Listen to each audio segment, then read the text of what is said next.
Alhamdulillahi Rabbil Alameen wassalatu wassalamu ala ashrafil anbiya'i wal mursaleen nabiyyina Muhammadi wa ala alihi wa sahbihi ajma'in. Amma ba'du, assalamu alaikum wa rahmatullahi wa barakatuh. Hope you can hear me nice and clearly.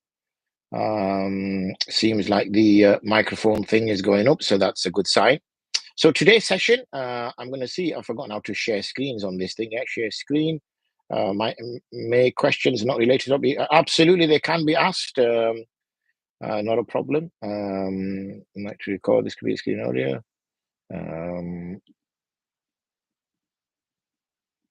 So Zoom is there. That's okay. So have we gone? Okay.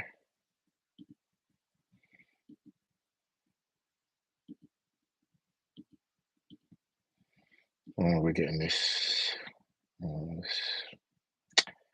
Inna lillah. Why is this doing this for? Google Chrome, that's why. Use password. There you go. Allow. Later.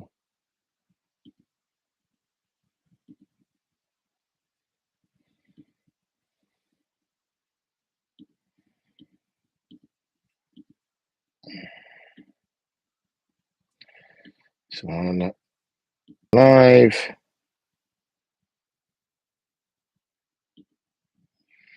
Right, so something strange is going on. I'll have to just go through this. But what we'll do is I'll answer these questions, RA, when I get a chance at the end.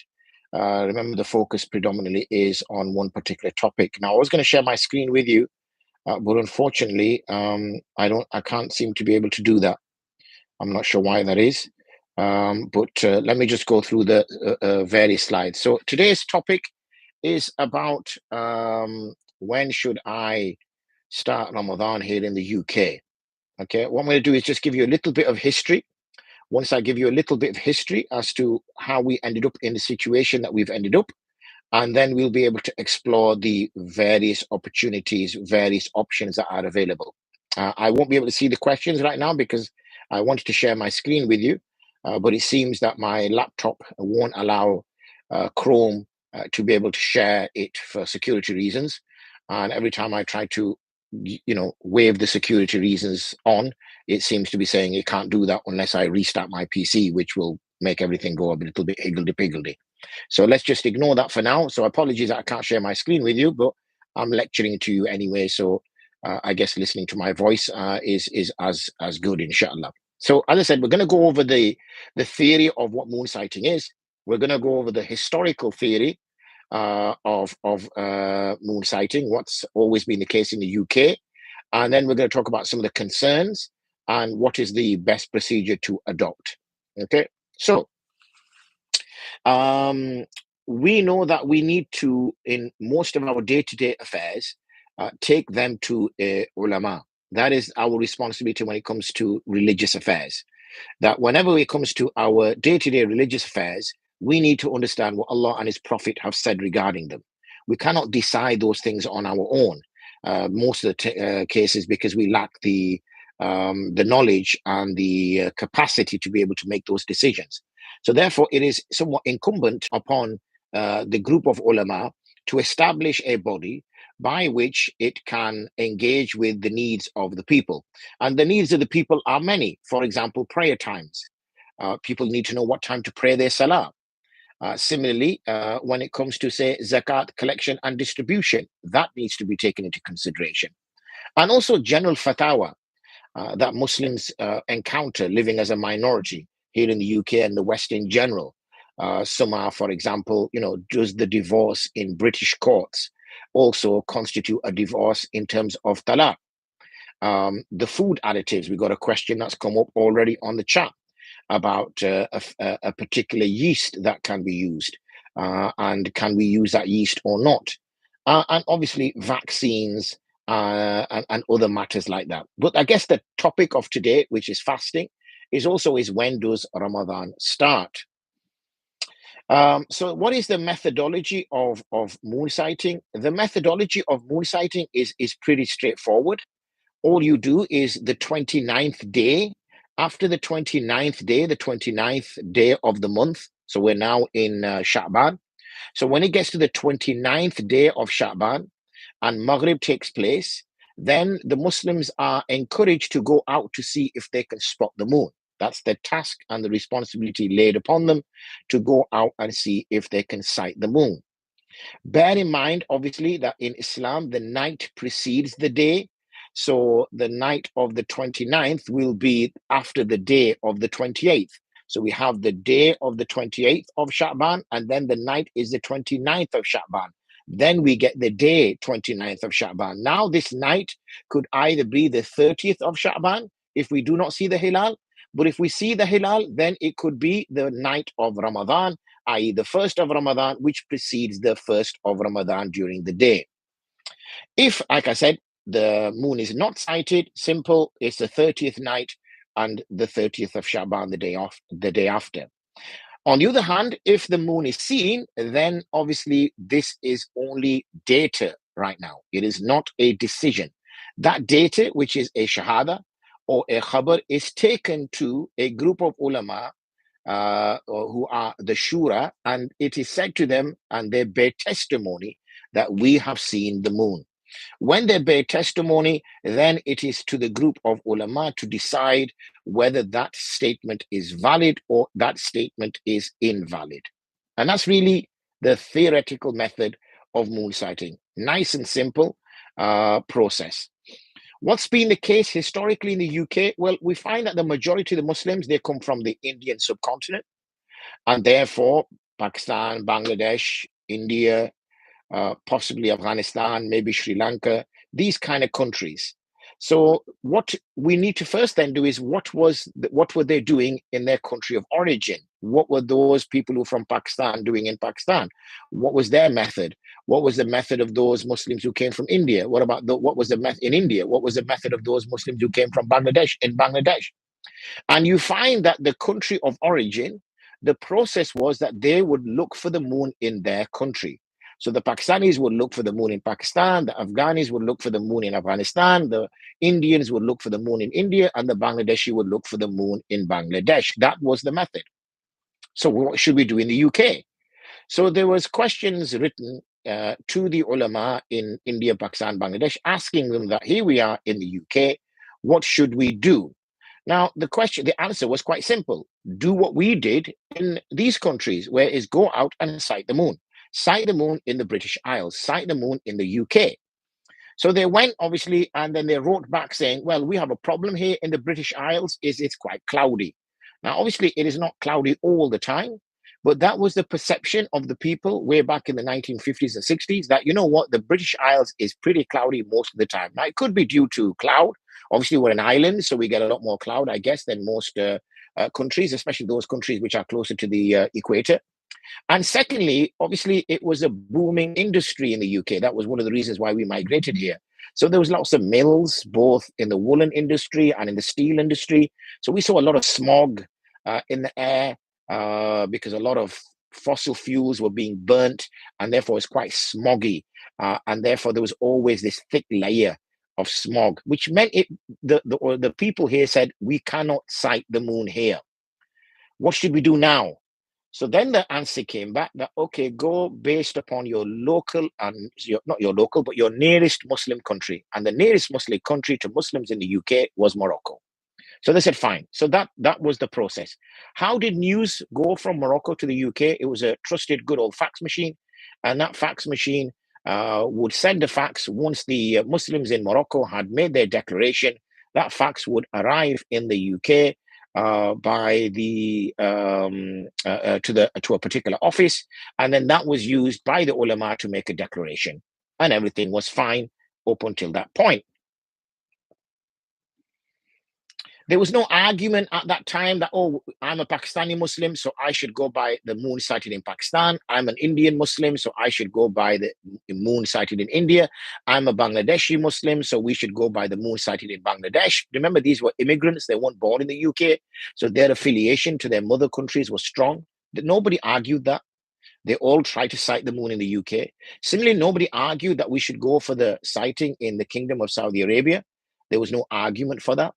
There was no discussion around ittihad al-matali, which we'll discuss later. There was no conversation around, oh, for the sake of unity, why don't we all just go by one place? There was no argument that this is a ijtihadi mas'ala, therefore we are allowed to adopt whichever opinion we choose. And there was no argument that, oh, we find the news late, and because we find the news late, let's look for an alternative. In fact, the UK was unified. Everybody was taking their news from Morocco, and that there was no case for anything else. What happened in the 70s, late 70s, early 80s, and if you're old as I am, then you'll remember these days, is the Ramadan fell or started to fall into summer. And as Ramadan was starting to fall or was falling into summer, we were getting news very late. In fact, I remember as a young child with my siblings waiting for my father to come back from the masjid to let us know whether it's going to be Eid the next day. Obviously, as young kids, you get really excited. You're going to get a new pair of trainers. You're going to get some clothes. You're going to get some money. So it's an exciting time, it's Eid. And I could tell from the smell that my mother had started cooking. And basically, she sort of half cooked everything, not gone to completion because she wanted to find out if it's going to be Eid tomorrow. If it's going to be Eid tomorrow, she needed to finish the cooking. If it's not going to be Eid tomorrow, then she'd leave those pans and pick up during the day and cook in the daytime, as it won't be a problem because it would be Eid the day after. Sometimes my father would come at 12:30. Sometimes my father would come at 1 in the morning and say, guess what? It is Eid tomorrow. And then what would happen is, obviously, my mum would start cooking, carrying on cooking, normally till about around Fajr time, get some rest after Fajr. And then obviously we would all be getting up for Eid Salah and things of that nature. So people start to say the public, due to public pressure, news is coming very late. We need to do something. You know, we're waiting till 1 in the morning. This is not good that we're having to wait so late for news. And then, you know, we're waiting with Taraweeh. We're not performing our Taraweeh because we don't know if it's Eid tomorrow. If it's Eid tomorrow, there's no Taraweeh. But guess what? If it is Ramadan tomorrow, then we have to stay up even later now to perform the Taraweeh. And sometimes Taraweeh is being performed 1 in the morning. So, you know, this conversation started. And due to public pressure, the ulama in particular needed to come up with an answer in order to abate this public pressure that was coming on, that, you know, what should we do in these circumstances? And they thought that, hold on a second here, what tends to happen is that one of us in our large network tends to be in the haram around Ramadan time, either because they're going to go spend Ramadan in Masjid Nabawi or in the haram to perform Umrah, or they're already there performing i'tikaf. So why don't we do this? Why don't we just wait on them? They can ring us. We don't need to talk to the Saudi authorities. As soon as they are there in the masjid and they hear news that it is Eid tomorrow, they can just phone us. As soon as they phone us, we can act upon that. There was no research into what was the system that the Kingdom of Saudi Arabia have. There was no conversation around that, whether it was a good system or a bad system. The purpose was the ease of receiving the news, just a chappy on the other side of a phone line. And the second one, it was convenient because the Saudi is in a time zone ahead of us, meaning that they're 3-4 hours ahead. So that we would find out their Maghrib would be 2-3-4 hours ahead of our Maghrib, which means that around Asr time, we would know whether it is Ramadan the next day, which made the women very happy, or the cooks, if they weren't the women, because they could start preparing after Asr and start cooking. So it was just convenient. It was brilliant. But Islam is not about convenience. Islam is about making sure that we adopt the right method. Okay, even at that time, there wasn't much shift towards the Kingdom of Saudi Arabia. Some groups moved towards it, not all groups. And then there was the so-called famous absent facts in 1986, which meant more groups then joined this movement. But again, there was still a large group of people, a large group of ulama rather, who were hesitant because of the fact that A, no research had been conducted, and B, which is I guess more important, is they were not fully confident in the Kingdom of Saudi Arabia's process. And as a result, they had reservations. There were 3 justifications made, as with usual, as you find. Please, if there's any questions relevant to today's topic, put them up. They will get priority, but I will try to tackle some of these other questions later, inshallah. as and when time permits. So what we found then was that there were three, once the position was adopted, then there were three arguments made to justify it. And those arguments that were made to justify it was that, let's, for the sake of unity, adopt this position of Kingdom of Saudi Arabia. But the problem with that is that not all ulama accepted that. And in fact, large groups of Muslims did not accept that. And to this day, nearly half, if not more than half of Muslims do not adhere to that position. Secondly, the argument that the Haramain is a place of our religious relevance. We perform pilgrimage there. The Kaaba is there. The Prophet ﷺ is buried in Medina. So surely if any country is given significance in terms of following, then that country should be given significance. And secondly, which was based upon this, is that surely we should adopt a position that wherever the moon is sighted on the planet, we should adopt it. And this is where the Ittihad al-Matali' and Ikhtilaf al-Matali' comes in. Now, this is the kind of flat earth versus spherical earth argument. So if I hold up this book, then according to the flat earth argument, if the moon is here, then anybody on the flat earth can see it, okay? Because the moon is there. They can see it, they can see it, and they can see it. But if we take a spherical earth, and I do have a balloon somewhere here, you might think, why have I got a balloon in my room? But that's another topic for another day. On a spherical earth, okay, if the moon is now here, not everybody can see that. Only this plane of people on the planet can see it. The people here can't see it. The people there can't see it. The people there can't see it. So if the moon is there, only these people is visible for them to see. So this is the ikhtilaf al-matali, the spherical earth argument. Now we know that most scientists, if not all scientists, unequivocally, absolutely argue that the earth is a sphere. It's not a flat earth. Okay. Yes, we do have flat earthers, but that's not the point. So therefore, even that from a physical perspective is not accurate. Okay. That it has to be a flat earth, rather it is a spherical earth. And there's numerous other things which the fuqaha of that time gave positions based on the science of the day. And obviously, as our understanding of science develops, then really our fiqh positions should also develop. They're not fixed in stone. The only thing which is fixed in stone is the Quran and the Hadith. Our interpretations of the Quran and Hadith is not fixed in stone. Of course, we give greater value for the Salaf al-Salihin than we do for the later people, Mutaakhirun, and those who came after. However, whenever we find that a particular position is adopted due to a understanding of the world, and that understanding of the world is inaccurate, then really the derived fiqh is also considered inaccurate and has to be remedied using our new understanding of what the world is really all about. Okay. And there's a few other arguments made, but I'm not going to get into too technical matters because I know this is primarily for non-scholars. So I don't want to kind of overwhelm you. So therefore, we leave that as it is. And I also want to give some opportunity for some questions and answers. The last point was that it is an ijtihadi mas'ala. It is not an ijtihadi mas'ala, like I've already explained, because when it comes to the key ritual acts of worship, for those we already have a position in the madhab. We know, for example, salah times is not ijtihadi. There is a position within the madhab. Zakat is not ijtihadi. There is a position within the madhab. Salat, siyam is not ijtihadi. There's a position in the madhab. That which is ijtihadi is things like cryptocurrency, for example, or organ transplantation, or things of that nature where we use the usul, we use the legal theory, we use the legal philosophy, and we have to derive positions because of the new world that we live in now compared to the world that we lived in centuries ago. Now, I mentioned at the outset that there were also concerns that people raised with regards to the following the Kingdom of Saudi Arabia sightings. I'm just going to list them for you rather than go into too much detail. The first is that we find that there is a civil calendar or a civic calendar that also the Saudi government and the Saudi citizens follow. And that is the al-Qur'an calendar. I'll explain why they need a civil calendar. When you're booking a flight, okay, and you're booking a flight, you can book a flight on the 19th of March.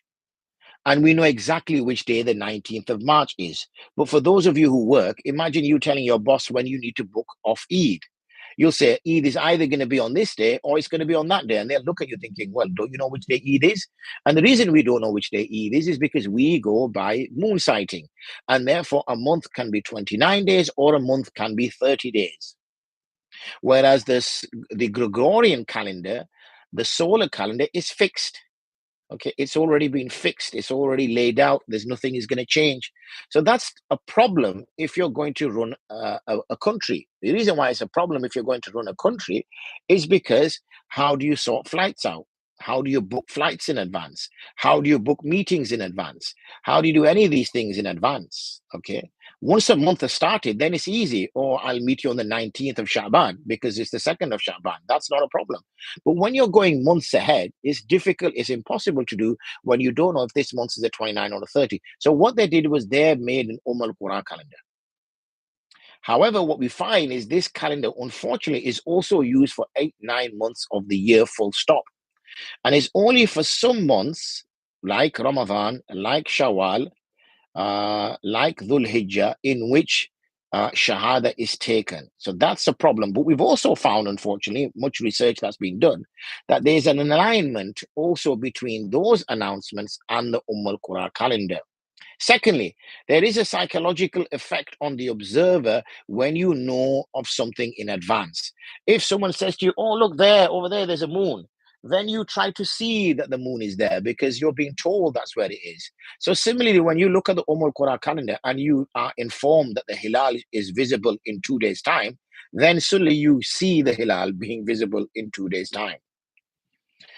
The Saudis in particular will possibly adopt the Hanbali school if they adopt any school at all. And for the great majority of Muslims in the UK, they are Hanafi. Due to the timing, meaning that because we find out about news of the sighting around Asr time, nobody is going to go out after Maghrib in the UK to sight it. So it's a deter to act on the Sunnah. It's too cold, it's too wet, it's too dark. Why should I bother? They've already seen it. Let's just go with them. Okay. There's been problems in which declarations have been made where sightings were during a solar eclipse, which was not possible. There is also the use of CCD, okay, which is a methodology in which an image is made of the Hilal using photons of light.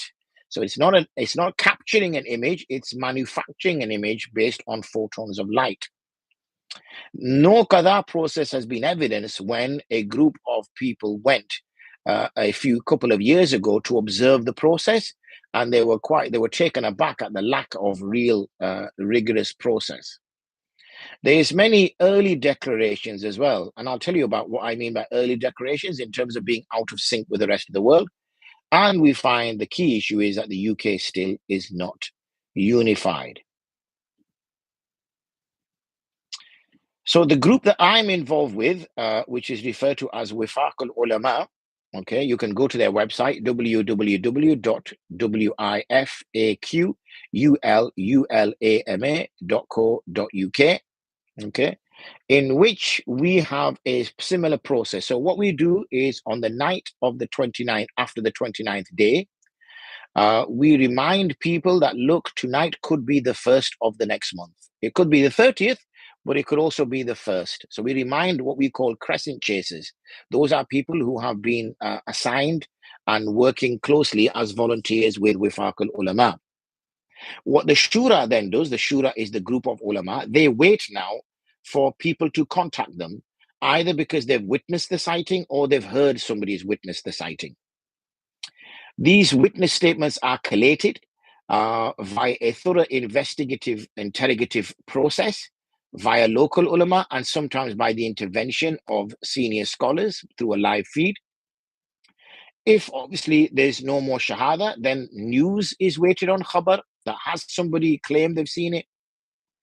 And then there is awaiting news from Morocco if they are on the same month scale, because Morocco is currently the local or the nearest regional Muslim country. All details are collated at a certain point, and then all this information is brought to the Shura. The Shura, which is there to decide on the next month, is made up of a minimum of quorum of 3, in most cases 5, and in key months, a large number. So the UK Crescent Chasers are the group of people that are up and down the country. You can't see the structure of the witness statement, which I could have shown you, but unfortunately not. And basically, key data is captured about the individual and also about the weather and also about where the hilal was sighted, the shape of the hilal, and then they give a statement. We have European partners as well who can corroborate any UK sighting based in Spain, France, Netherlands, and other European countries. And then we have a global network. As I always jokingly say, a WhatsApp group solves all the world's problems. And what I mean by that is that it's a quick form of communication.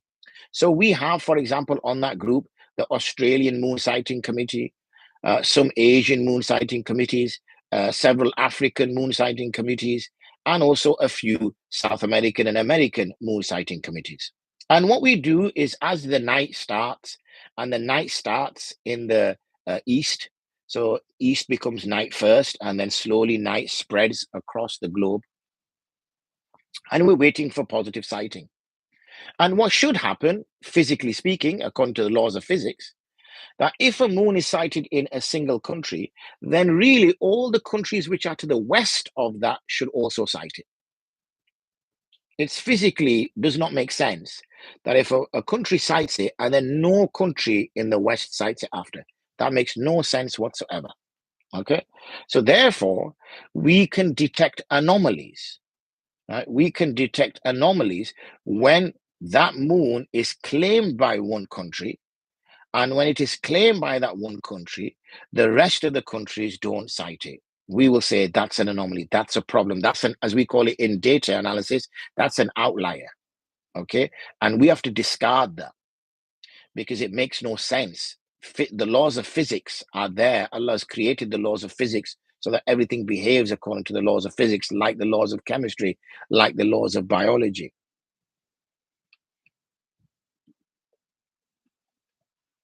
I'm just going to do a few more minutes, and then we're going to go to a little bit of Q&A.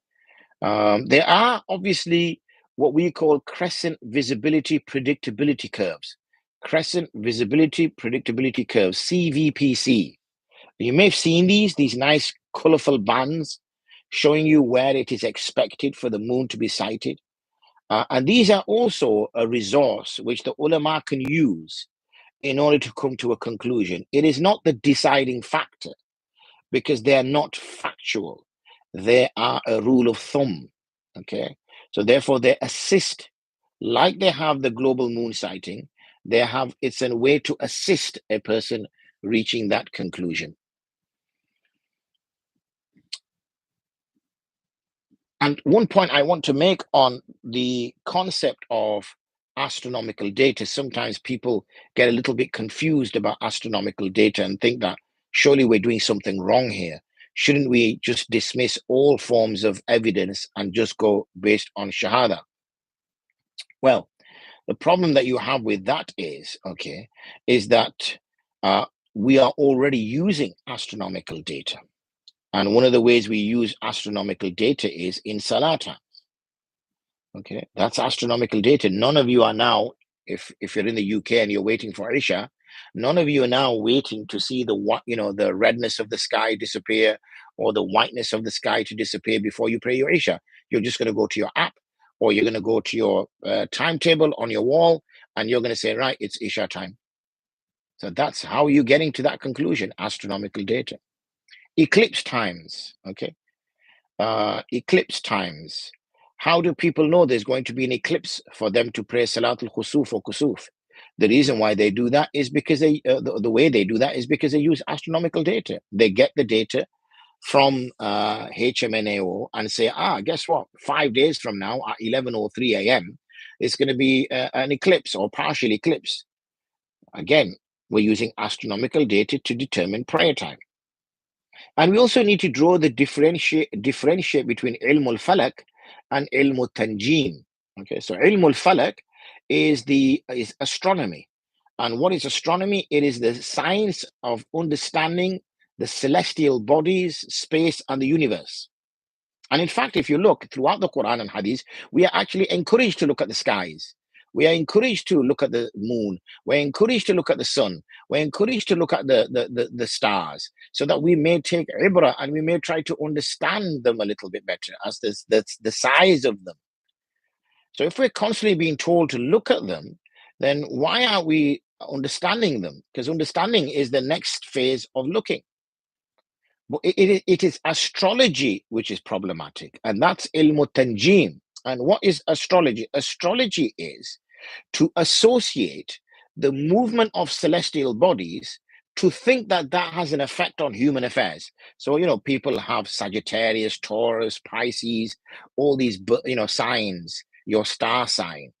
And then they'll read a little paragraph under it that you're going to be quite lucky next month and whatever. And then they actually believe that that's true, that, oh, that means next month I'm going to be quite lucky. Nonsense. Okay. The movement of the stars has no impact on your life whatsoever. Okay. And that's what is haram. So we need to differentiate between these two. So what happens then? Okay. What happens in court, right? Well, one of the first things is that the people who bear witness, WIFAQ does not adopt a position to say that these people who are citing are lying, okay? That they didn't see the moon and they're now lying. It doesn't say that.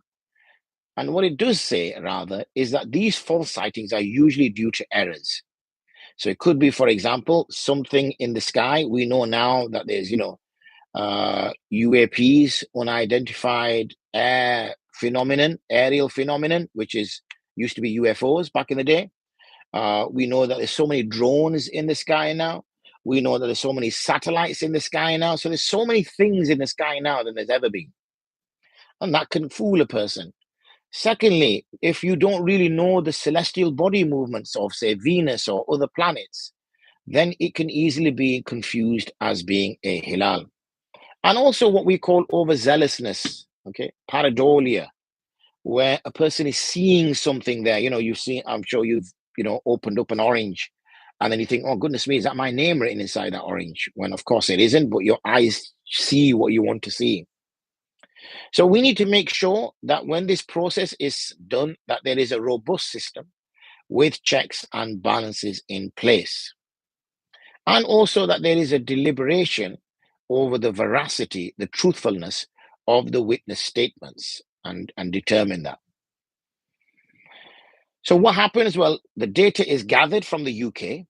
I've given you all the data that I already mentioned.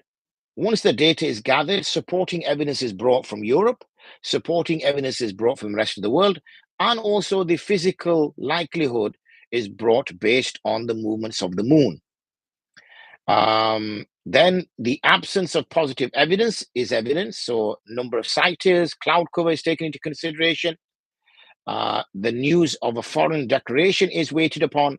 Once all that is gathered, the ulama deliberate and then a decision is made. And this then is publicized through various means. That summarizes, generally speaking, the process that has been and is running in the UK. So what I'll do is let's look at there's any questions. I know there's some questions here which are not relevant to the topic, but we can come to those questions which are not relevant to the topic. But first, let me ask some questions which are relevant to the topic. And also what I will do is I will see any questions that have been asked on our Telegram channels as well. And then I will come to these on here.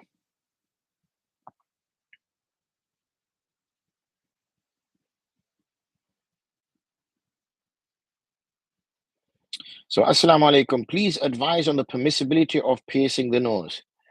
As this is on a sisters group, I'm assuming that this is a sister that's asking the question. So yes, due to urf, there is permissibility of a woman to pierce her nose.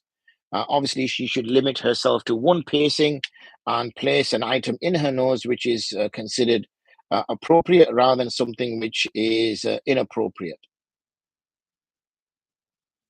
I think that's all the questions that we have that were outstanding on the ladies group. Let's look on the chaps group.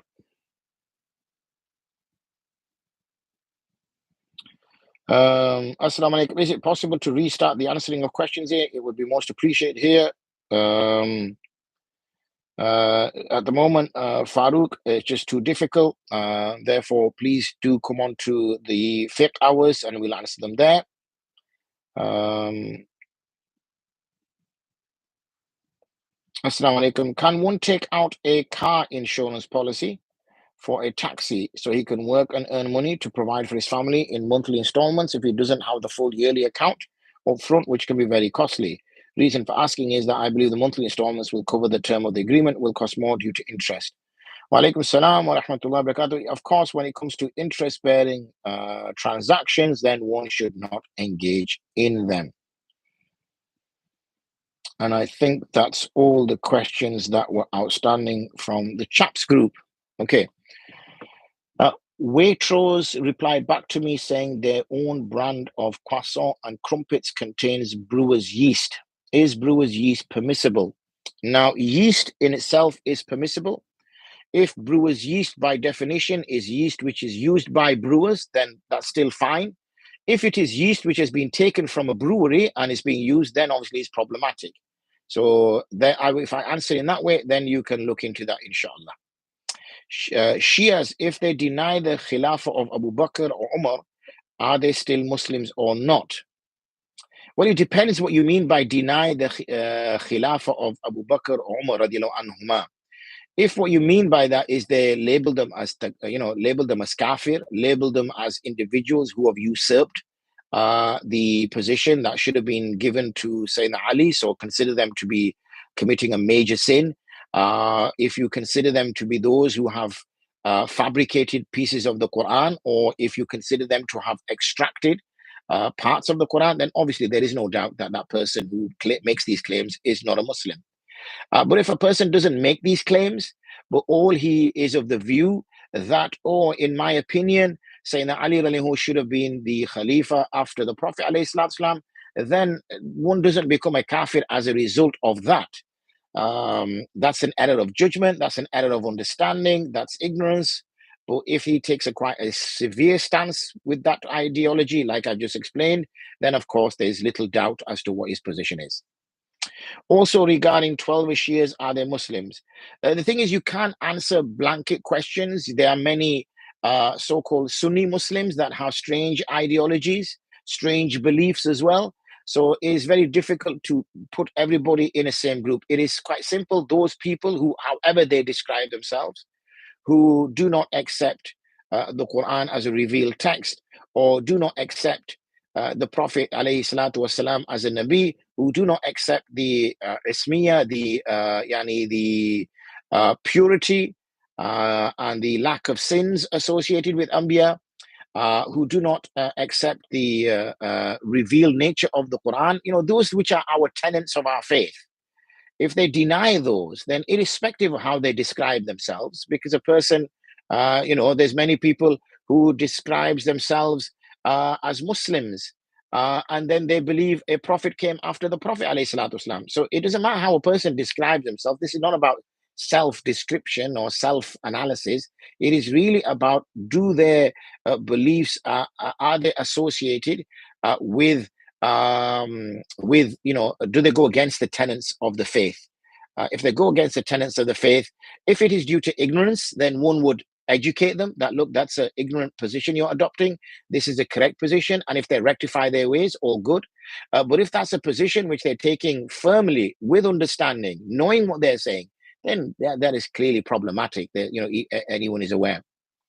Ruling on chewing gum in ihram. If you leave the questions there, please, sir. It's just that this is recorded, and then other people get to see the questions. Otherwise, when they disappear, then they don't know what I'm referring back to. So it just makes it easy for them to see. So there's no point to retract the questions. Otherwise, I retract my answers. Ruling on chewing gum in ihram. Well, I guess it depends the type of gum. Usually gum has a strong taste, a strong flavor, a strong smell. And it is those kind of things which should be avoided, as it's not really a food item as such. It is usually there to cleanse one's mouth. Then, it is not free from being problematic. But if it's just something that a person is just chewing, there's very little in there, which again, it's not usual, because most people, when they're chewing gum, are chewing gum for a particular reason. Last few minutes, people, before we then disappear. So we will be here same time next week, inshallah. Next week it will be at 6:30 UK time, 6:30 p.m. And it will be on, let me tell you what the topic will be. The topic will be, he says, give me 2 minutes, people. The topic will be,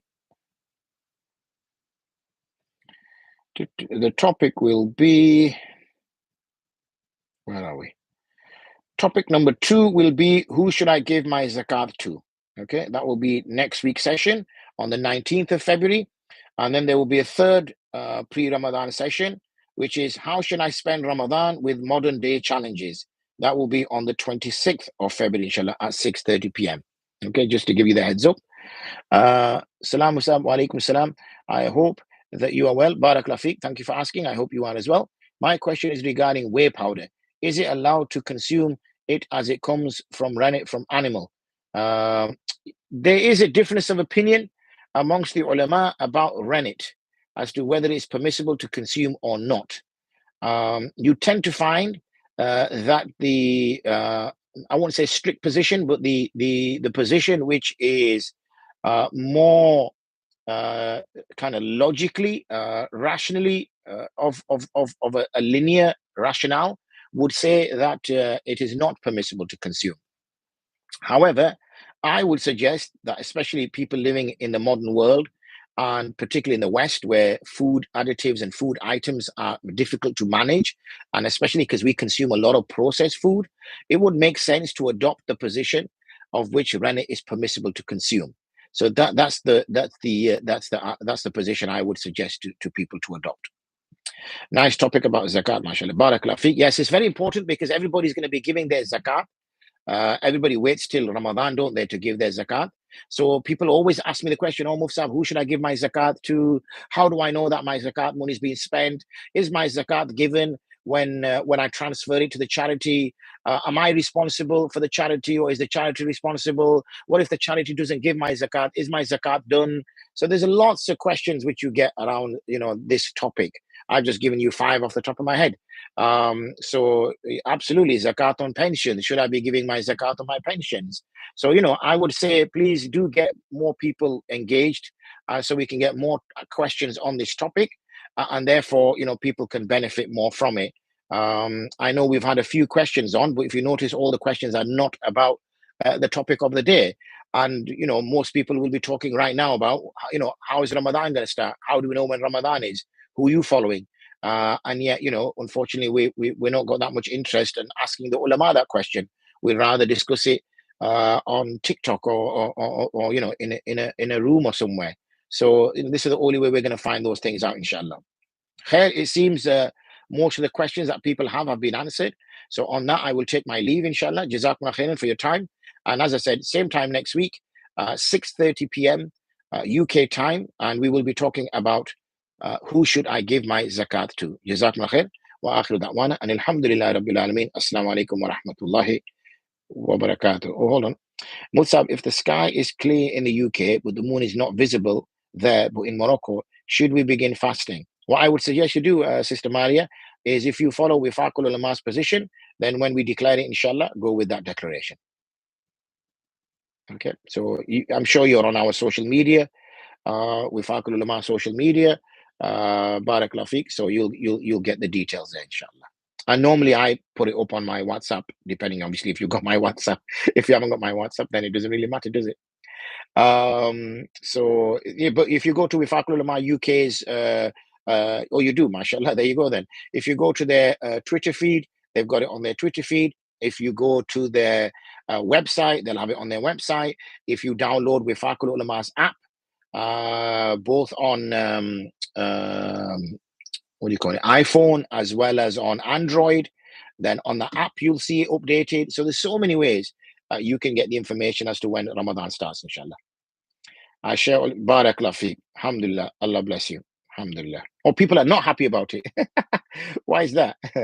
Why they're not happy? Everyone should be happy with what I put on my status. SubhanAllah. Is that they're not happy with about the moon? That's fine. It's okay. It's okay.